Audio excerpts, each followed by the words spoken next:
Hello guys and welcome back to my Model Railway YouTube channel, and today we have the first unboxing of a brand new model to show you on this channel.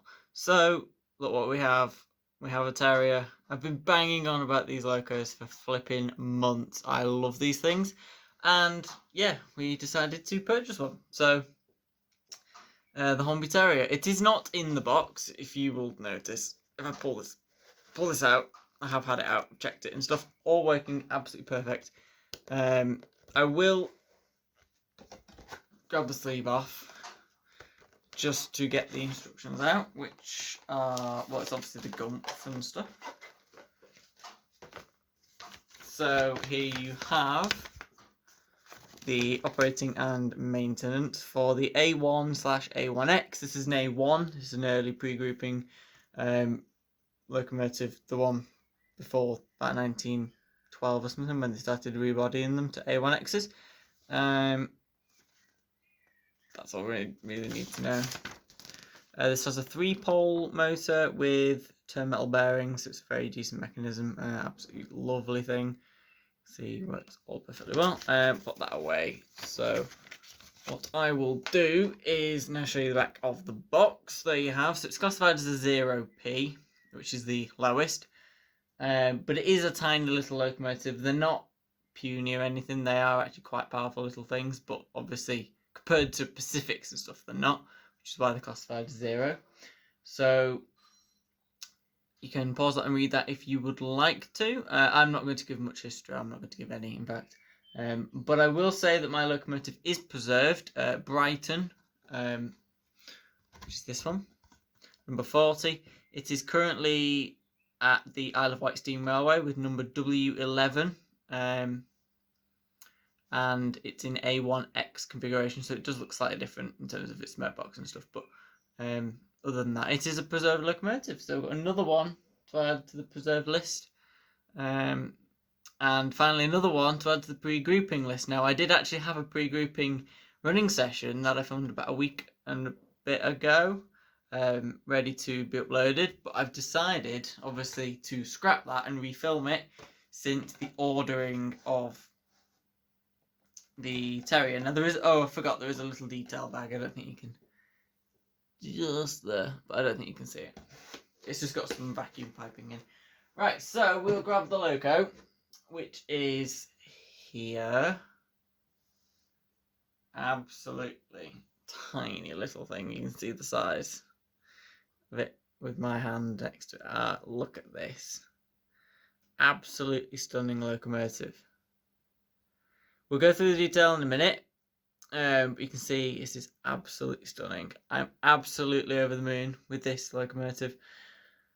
Flipping heck. It is, I reckon, third favourite. In fact, it's probably touching on joint second with the Adams Radial under Blackmore Vale, which means that my 3 favourite locomotives in my collection are southern region locomotives. 2 of which are pre-grouping. I am a bit weird, and 2 of them are tank engines, amazingly. I don't have many tank engines, do I? But this is beautiful. We will have a look at this in a second. Back in a sec. Alrighty, here we go. So I've stuck it on this, which is from the Ellis Clark Rail Works thing, so that it's nice and comfortable. I've got the box behind just to cover up the massacre of station and buses. Basically, here it is. Now, this is probably the smallest locomotive that I have, a premium locomotive. I think that the pocket rockets are about the same size, but this is much better than those in every single way in terms of its detail, running, and just, oh my god, it's beautiful. We'll run through the details, so we'll start at the front. You can see there's obviously a lot of painted detail. You can see the lining around the buffer beam. You do have like a small coupling hook there. You have we've got the buffers, which are not sprung, but obviously you can tell that's probably not surprising considering the odd placing of buffers on terriers. They are like that in real life. You've got a lot of separately fitted piping, especially here and here on the front. You have one lamp iron as well, which you can just about see there. if this will focus. It doesn't want to focus that close, does it? You have your separately fitted smoke box dart. You have a handrail here, the nice painted silver for the hinges of the smoke box door. Have the copper top chimney, which is very tall, taller than the loco cab, which is hilarious. Working down, you have a lot of beautiful lining on this running plate, which is perfectly straight, unlike on the Dapol models, and it's lined as well, including the lining all around the loco. Now you do have this lovely dark green paintwork with black on the top. Obviously, the sort of orangey sort of colour that the loco features in, which is supposed to be improved engine green. Now, Stroudley was colourblind, bless him, but yeah, it's improved engine green, but it's not green, basically. The lining on the boiler, you can see it's done to a very high standard and very fine. So you have a black, a red, a green, a white, and then have another white, green, red, black, red, green, white, which is dead confusing. Lots of riveted detail on top of the boiler as well. You do have your dome, you've got some separately fitted pipe work and a whistle there. Very fine detail, all the separately fitted handrails. Have your water tanks, whatever those are, I don't know, but along the side you've got Brighton printed to a fine detail. You can even see the tiny little writing as well, gold medal Paris exhibition 1878. Now, I can see that on the camera perfectly, and it's very difficult to see in person though. You have to get so close up.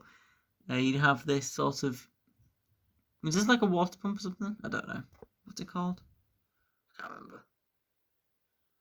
Anyway, next you have the number, which is number 40, and it says London, Brighton and South Coast Railway, which is what LBSC stands for, by the way.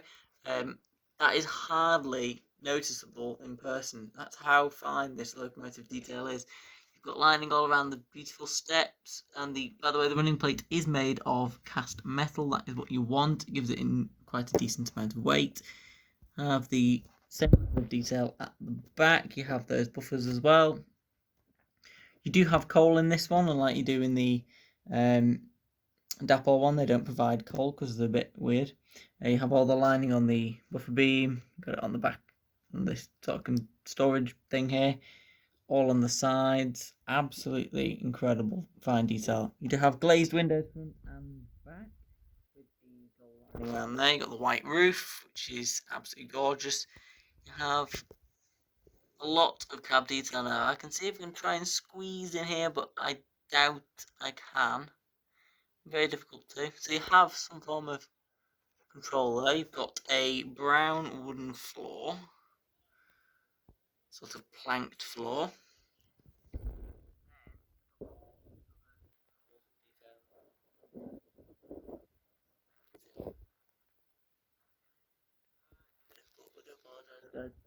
Into such a enclosed cab like that.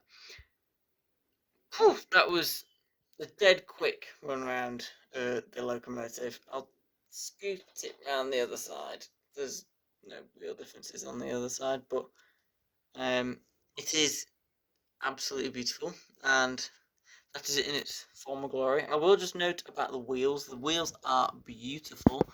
They are very realistic. You have the axles in the middle, which are painted green. They're properly moulded, and they also have like the little dotting, which is what they have in real life.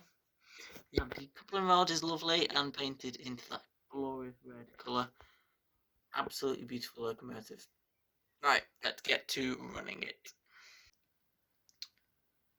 So here we are on the layout then. We do have the Adams Radial alongside, so you can see for size reference really. But both of these are my pre-grouping tank engines, both from the southern region and both Victorian and old and pre-1900s. Built in 1878 and 1885 respectively. So we will run these together in a minute. So let's see what Brighton is like.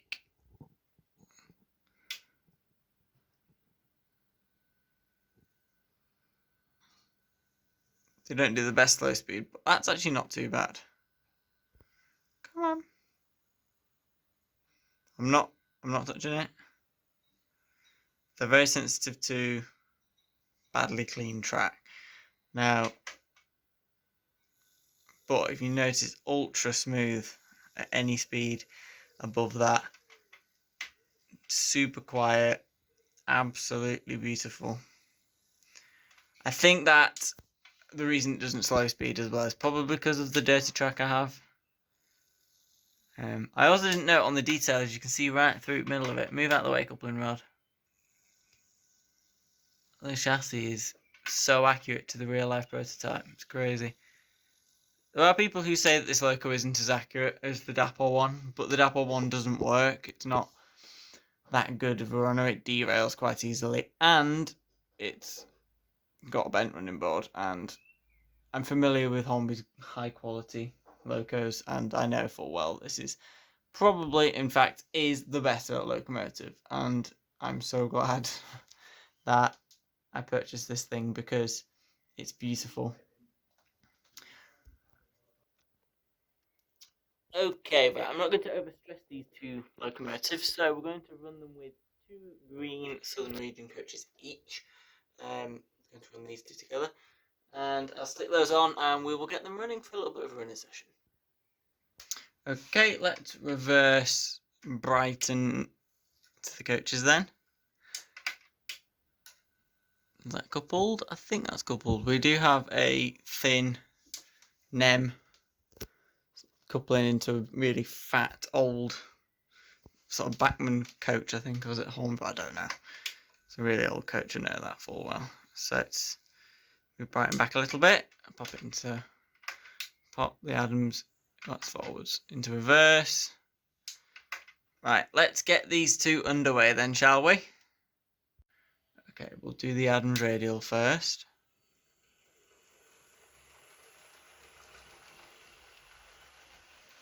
Keep an eye on that one. Just make sure it can actually go around a lap.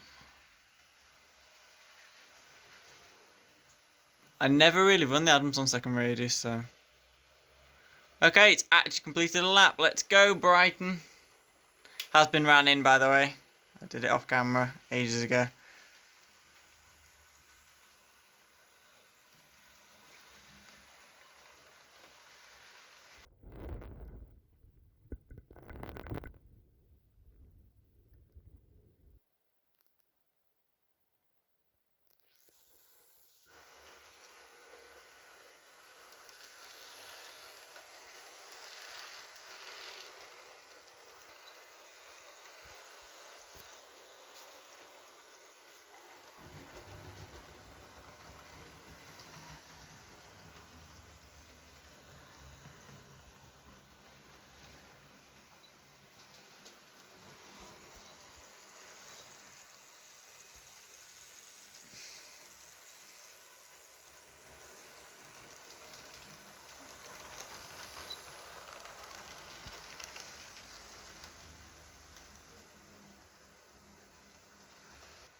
There's the radial tank, absolutely gorgeous thing that.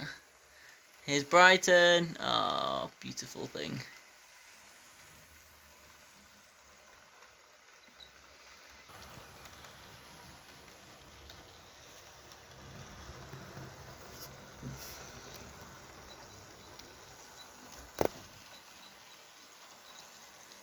That squeak is the coach, by the way, if you can hear that.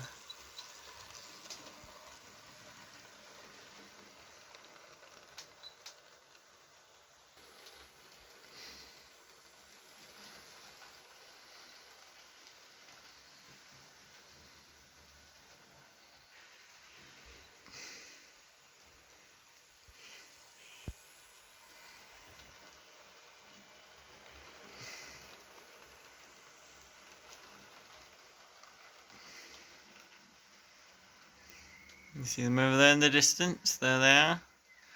Past the Stobart lorry together.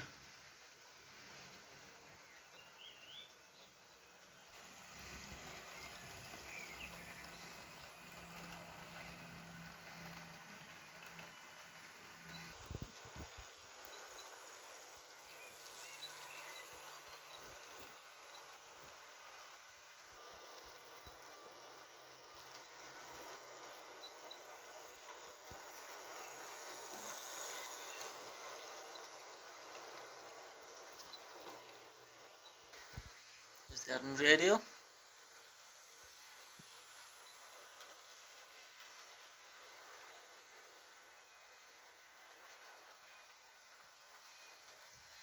And Brighton's coming back around now. I'm chuffed with this, guys. Absolutely over the moon with this thing. I love it. How beautiful it is. Runs so well, so smooth, so quiet.